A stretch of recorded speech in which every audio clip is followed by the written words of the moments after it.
Hi అండి. నేను మీ doctor Ganta Srinivasa neuro centre Kothapeta, Guntur. చాలా మంది ఎక్సర్‌సైజ్ చేయండి, వ్యాయామాలు చేయండి అని చెప్తారు. ఎంత చేయాలి? ఎంతసేపు చేయాలి? అందరికీ ఒకటే వ్యాయామా? అసలు వ్యాయామం అంటే ఏమేం చేయాలి? ఇట్లా చాలా క్వెషన్స్ ఒకే పేషెంట్ నన్నడిగారు. మీకేం తెలుసండి అంటే నడవమన్నారండి అని చెప్పి కొంతమంది సమాధానం చెప్పారు. కొంతమందేమో సైకిల్ తొక్కండి అని చెప్పారు. ఇట్లాగా వాళ్ళకి రకరకాలు జస్ట్ నా పేషెంట్‌ని అడిగాను. ఏం చేస్తున్నారు వ్యాయామం? సో, ఇలా ఒక్కొక్కళ్ళకి చెప్పారు. సో, మెయిన్‌గా నేను చెప్పాలనుకుంది ఏంటంటే, ఒకటే వ్యాయామం ఏది చేయొద్దు. ఒకే ఎక్సర్‌సైజ్. ఇప్పుడు దీంట్లో కొన్ని ఎక్సర్‌సైజ్‌లుంటాయి. Like aerobic exercise. అంటే ఏందంటే, మీరు సైక్లింగ్ చేయండి, నడవండి, పరిగెత్తండి, మెట్లెక్కండి. ఏది చేసినా దీన్ని ఏరోబిక్ ఎక్సర్‌సైజ్. అంటే లైక్ దీనివల్ల మనకి ఆక్సిజన్ బాగా పెరిగి కొంత మనకి బెటర్‌గా ఉంటుంది. సో, రెండోది ఏరోబిక్ ఎక్సర్‌సైజ్ అంటే మజిల్ లిఫ్టింగ్. మజిల్ లిఫ్టింగ్ అంటే ఏందంటే, మనకి మజిల్స్ ఉంటాయి. మజిల్స్ గనుక మినిమమ్ లేకపోతే ప్రత్యేకంగా షుగర్ ఉన్న వాళ్ళకి ఆ షుగరు మనం ఎప్పుడైతే ఇన్సులిన్ ఇచ్చామో ఆ షుగర్ వెళ్ళటానికి మన మజిల్స్ లోనే వెళ్ళేది. మజిల్స్ కనుక లేకపోతే సన్నగా ఉన్న వాళ్ళకి చాలా కష్టం అయింది షుగర్ తాగటం. అందుకని మజిల్ బిల్డింగ్ ఎక్సర్సైజ్ అంటారు. అంటే వీళ్ళు బరువులు ఎత్తుతా ఉంటారు జిమ్‌లకి వెళ్ళి. ఇది ఒక టైప్ ఆఫ్ ఎక్సర్సైజ్. ఇది ఒక 10 నిమిషాలు చేయండి. అదో 10 నిమిషాలు చేయండి. తర్వాత మూడోది స్ట్రెచింగ్ ఎక్సర్సైజ్. ఆసనాలు చాలా రకాలు ఉన్నాయి. సూర్య నమస్కారాలు ఇవన్నీ స్ట్రెచింగ్ ఎక్సర్సైజ్. ఏంటంటే జాయింట్స్ మొబిలిటీ పెంచుతాయి. మనం ఇంకా యంగ్‌గా ఉండడానికి చేస్తాయి. ఒకటి మజిల్ బిల్డింగ్ దానికి చేసేది మజిల్ ఎక్సర్సైజ్.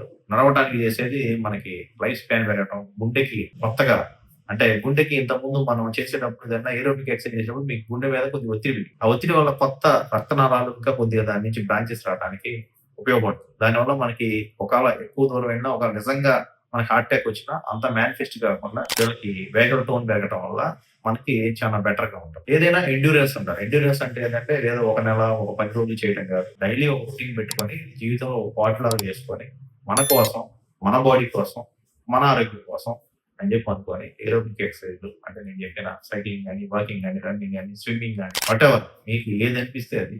ఎంతో ఎక్కువ సేపు అవసరం లేదు. 20 నిమిషాలు లేకపోతే పావుగంట. తర్వాత కొద్దిగా మజిల్ లిఫ్టింగ్ అంటే మనమేమి బిల్డప్ చేసి మనమేం చూపించాల్సిన పని లేదు. మళ్ళీ అనబాలిక్ స్టెరాయిడ్స్ అటువంటివి వాడకూడదు. Just muscles not for the shape కోసం కాదు. మన బాడీ మెయింటెనెన్స్ కోసం. 10 కిలోలు ఎత్తొచ్చు, 5 కిలోలు ఎత్తొచ్చు. లేడీస్ అయితే 2 కిలోలు, 3 కిలోలతో కూడా చేసుకోవచ్చు. కాసేపు చేసుకుంటే సరిపోతుంది. పల్లెటూరులో మేము బాగానే వ్యవసాయం చేసుకుంటాం కానీ వాళ్ళకైతే మజిల్ బిల్డింగ్ ఎక్సర్సైజ్ అవసరం. బట్ పార్ట్ ఆఫ్ దిస్ కావాలి. తర్వాత స్ట్రెచింగ్ ఎక్సర్సైజ్ నేను చెప్పాను. మనం ఎప్పుడు 70 ఇయర్స్ అప్పుడు, 80 ఇయర్స్ అప్పుడు కూడా పర్వతాలు అన్ని అధిరోహించే వాళ్ళు ఉంటారు. వంగి లేసేవాళ్ళు, టపక్కన లేసేవాళ్ళు ఉంటారు. అట్లా యంగ్ ఏజ్ మెయింటైన్ చేయాలంటే మనకి స్ట్రెచింగ్ ఎక్సర్సైజ్ కావాలి. ఆ స్ట్రెచింగ్ ఎక్సర్సైజ్ కోసమే మనం ఇట్లా ఆసనాలు వేసుకొని ఉంచుకుంటే మనకి మజిల్స్ అన్ని స్ట్రెచ్ అవుతాయి. కూర్చోలేవటానికి. ఇవి కాకుండా మైండ్ ఎక్సర్సైజ్. మైండ్ ఎక్సర్సైజ్ లేదు సార్ బాడీ అంతా చెప్పారు. లాస్ట్ మైండ్ ఎక్సర్సైజ్ చెప్తున్నారంటే అదే యోగా. దీనివల్ల మైండ్ ప్యూరిఫికేషన్ అయ్యింది. ఒక్క 5 నిమిషాలు నేను మా పేషెంట్ చాలా మంది అడుగుతారు.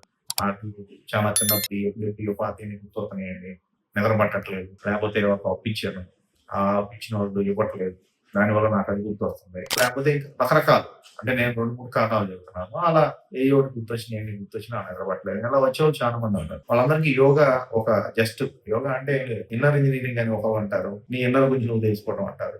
ఏదేమైనా మనిషి ఒక 5 నిమిషాలైనా ఏమి థాట్స్ లేకుండా ఉండగలిగితే చాలా నీ మెదడుని యాక్టివేట్ చేసినట్టు. మెదడుకి ఎక్సర్సైజ్. ఇట్లా ఈ 4 ఎక్సర్సైజ్‌లు రోజు డైలీ రొటీన్‌గా కొంతమంది టీటీ ఆడుకుంటారు. కొంతమంది షటిల్ ఆడుకుంటారు. కొంతమంది క్రికెట్ ఆడుకుంటారు. ఏదైనా ఇట్లాగా ఈ 4 ఎక్సర్సైజ్‌లు రోజు 2 ఒకసారి ఒక వారంలో ఒకటి ఏదైనా ఎక్కువ తక్కువ చేసినా మొత్తం మీద ఏమి మిక్స్చర్ గనుక చేస్తే మనం సంపూర్ణంగా మన బ్రెయిన్‌కి, బాడీకి ఎక్సర్సైజ్ చేసినట్టు. మీకు ఇన్ఫర్మేషన్ నచ్చినట్టయితే ఈ ఎక్సర్సైజ్ చేయకుండా ఎట్లా చేయాలని అనుకునే వాళ్ళు, బాధపడే వాళ్ళకి, లేకపోతే ఎంతసేపు చేయాలి కన్‌ఫ్యూజన్ ఉండే వాళ్ళకి ఎంతో సేపు అయితే చేయాల్సిన అవసరం లేదు. మళ్ళీ చెప్తున్నాను 1000 స్టెప్‌లు నడవాలా? అది 2000 స్టెప్‌లు నడవాలా? అది కాదు ఇంపార్టెంట్. Consistency important. మొత్తం మీద ఒక 20-30 నిమిషాలు. ఆ 7 రోజుల్లో 5 రోజులు చేస్తే చాలు. ఇది రీసెంట్‌గా కంక్లూడ్. సో, ఉంటే షేర్ చేయండి, లైక్ చేయండి, సబ్స్క్రైబ్ చేయండి. Thank you.